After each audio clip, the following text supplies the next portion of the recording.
Nike DT96 Falcons. Not that bad, not that bad. I think I like these more than the black and gold.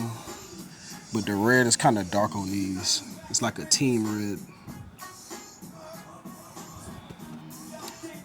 She's bringing out the men's size for me. But the men's and the grade school is the same price, which is crazy. $170.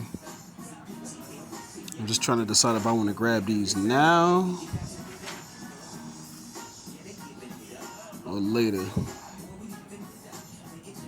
But at least with this one, you ain't got to worry about them getting too jacked up. You can wear these a little bit more. They're not as flashy as the black and gold ones.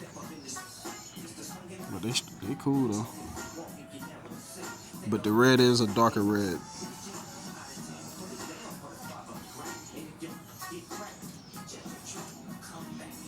Yeah, they are.